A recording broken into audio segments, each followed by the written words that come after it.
হরে কৃষ্ণ, হরি বল। আমরা আজ একটি বিশেষ স্থান, বৈষ্ণবদের খুবই প্রিয় একটি স্থানে আজ দর্শনে এসেছি।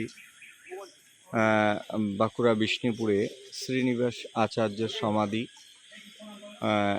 যখন স্বরগোস্বামীদের কৃত যে গ্রন্থ আদি মহাপ্রভুর ইচ্ছায় স্বরগোস্বামীগণ যে গ্রন্থ আদি প্রণয়ন করেছিলেন, সেই গ্রন্থ আদি যখন নরোত্তম দাস ঠাকুর, শ্রীনিবাস আচার্য, শ্যামানন্দ প্রভু যখন নিয়ে আসছিলেন, তখন এই বিষ্ণুপুরের রাজা তার গণকের মাধ্যমে জানতে পারে কোনো মূল্যবান রত্ন আদি আসছে।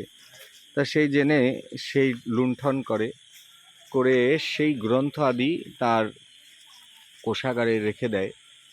পরে শ্রীনিবাস আচার্য প্রভু এই স্থানে অবস্থান করে পাগলের মতন সেই গ্রন্থের অপ্রাপ্তিতে, এই রকম গ্রন্থের হরণের জন্য তিনি মর্মাহত হয়ে পড়েন, আর এখানে তিনি অবস্থান করতে থাকেন। পশ্চাতে তিনি এখানে ভাগবত কথার দ্বারা বীরহাম্বীরকে ভক্ত করেন এবং বীরহাম্বীর জানতে চান যে তিনি সকলকে ভাগবত কথা শ্রবণ করিয়ে আনন্দ দেন, কিন্তু তার মনে কেন আনন্দ নেই। তখন তিনি বলেন যে এই মূল্যবান গ্রন্থ রত্নের কথা। তখন বীরহাম্বীর বলেন, এই গ্রন্থ আদি তো আমার কোষাগারে রয়েছে। তখন তিনি উদ্ধার করেন, পশ্চাতে শ্রীনিবাস আচার্য প্রভু তাকে উদ্ধার করে তার শিষ্য হন। এই হচ্ছে সেই স্থান। দেখুন, এই শ্রীনিবাস আচার্য প্রভু, আর তার এই হচ্ছে সমাধি টেম্পেল।